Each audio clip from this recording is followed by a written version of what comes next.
Did you know the cores of the new 5000 series are made of nylon? It's not nylon, it's fiberglass. No, nylon. Trust me, it's fiberglass. Nylon. It's fiberglass. I'm looking at it right now, Jake. Look. It's Animorphs, the great sci-fi epic. Television, new religion, everyone's seen. Hallelujah, politicians don't wanna listen, they only wanna make money out of you. Hallelujah, hallelujah, hallelujah, hallelujah, hallelujah, hallelujah, hallelujah, hallelujah. Welcome to episode 4, On the Run, where the creators threw up their hands and went, you know what, I just don't give a fuck, and produced the most asinine 24 minutes possible. It's a completely original script with no ties to the books at all, and it really showed that without the backbone and ideas provided by K.A. Applegate, the creators really had no idea what they were doing. And that's a big problem, because at some point, an ongoing television series of 22 or so episodes per season are going to eventually pull ahead of a monthly book series, especially if the special effects and themes mean you can't even film a third of the books. That's why the introduction of Elfangor's Disc was a good idea in theory. It created an original plot thread that, at least at first, did not conflict with the rest of the Animorphs storyline, which allowed the show to have original episodes to flesh out the series. And it had the added bonus of providing a real mystery to viewers who are already familiar with the books. However, this being the first serious Disc episode, it's clear that the writing team just wasn't good enough to carry this kind of thing. This is Looney Tunes bullshit right here. The episode opens with Jake and Marco hooking up at the cyber cafe, and Jake has brought Homer again. At this point, I think Jake is participating in some kind of handicap scheme and is pretending Homer is his seeing eye dog. Jake and Marco bring up Tobias briefly, who's still missing, but then turn their attention to rollerblading websites. Suddenly, all the computers at the cafe start going crazy, announcing that you have an email from Andalite. Oh, fuck. You ready for this? We have what you want. No way. Yours for a price. One Andalite for the disc. Oh, let me count the ways this is stupid. It's an email sent to every computer in the cyber cafe with Andalite spelled out on the side with big rotating letters, a high-def image of Elfangor's disc, a message demanding they hand over an Andalite for the disc. Oh, and my favorite part, animated images of Yeerks floating around in the background. What the hell is this? The Yeerks are supposed to be in the middle of a secret invasion. This is the opposite of secret. This is one step away from the Yeerks holding a parade. Oh, and why do the Yeerks have the disc? Because Jake's brilliant plan of keeping the disc on him at all times resulted in him losing it when they went to the Yeerk pool last episode. So let me get this straight. You didn't want to keep it in your house because your brother is a controller, but you felt safe enough to bring it into the central base of the entire invasion. Tell them that we lost the disc last night at the school so they know we're for real. Whoa, cowboy. You want to contact them? We gotta get the disc back. Why waste time with emails? Why not just walk up and say, please put a Yeerk in my ear? They think we're roaming Andalites, we're fine. If they think we're Andalites, then why are they trying to get to us through computer messages? They probably think we're trying to blend in as humans. Well, specifically, they think you're trying to blend in as humans in the cyber cafe, because clearly a high priority for an Andalite warrior is visiting hamster dance. Or are we implying that every computer in the entire city got this message? Because I think that'd be a pretty big deal. What are you doing?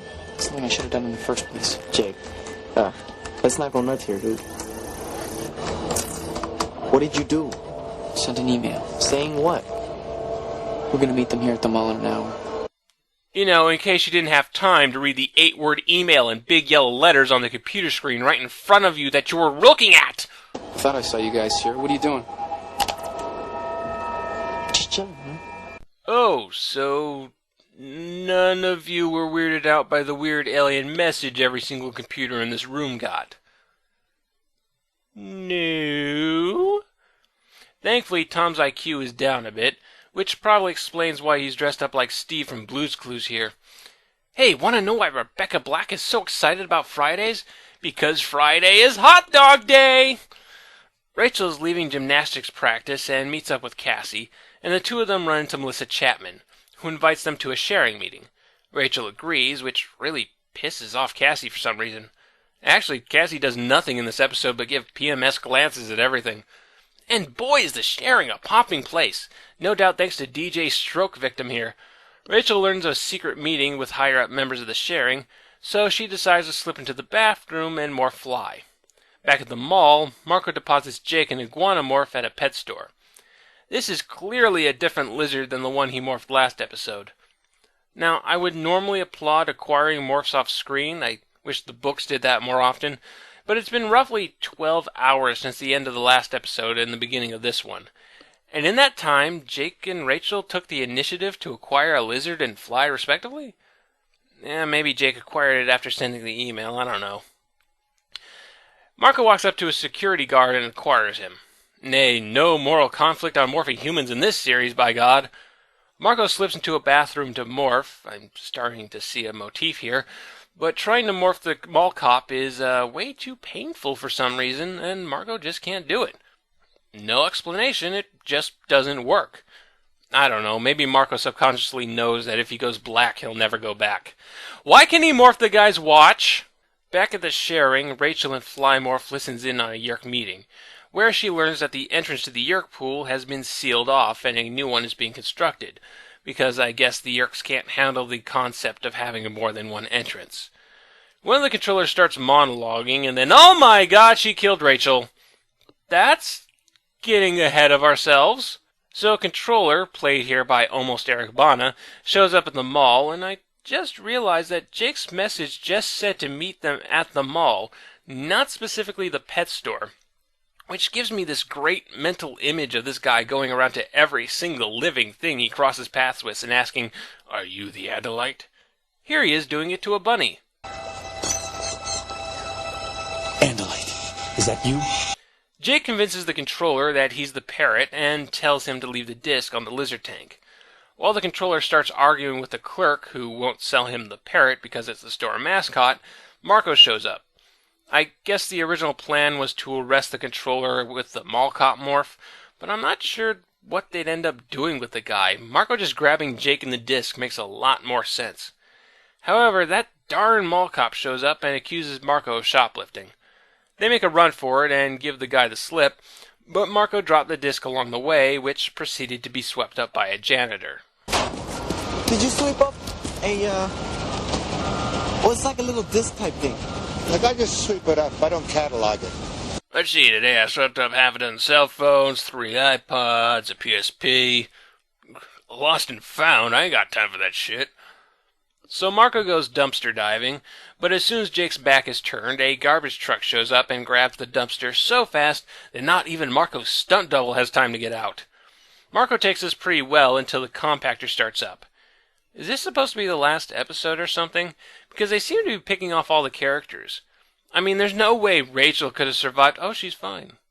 No explanation given as to how she got out of being squished. She's just dandy. I've got a ton to tell you.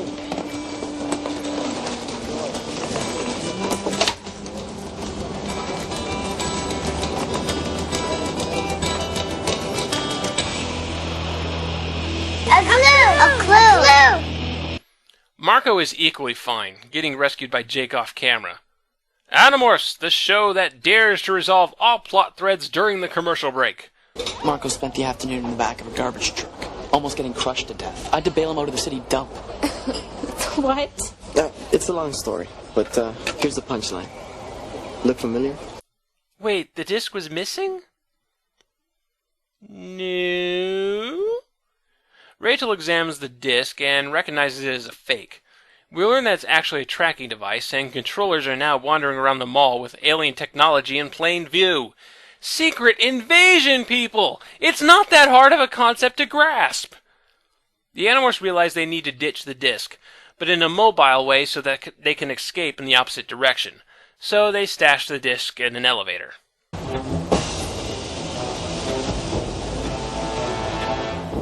The signal's moving up. Convenient, we were already going up then. Wait, it's moving down. Look, if you're actually not going to look at the mighty triangle, maybe I should hold it. They're ours. Oh god, really? Really? Did you catch that? Here, watch it again. There, did you see it? Jesus Christ, you guys planted a camera directly in front of a completely reflective surface and hoped for the best? You couldn't have covered the doors up with something, or made the inside of the elevator dark, or something that doesn't make you seem like total amateurs?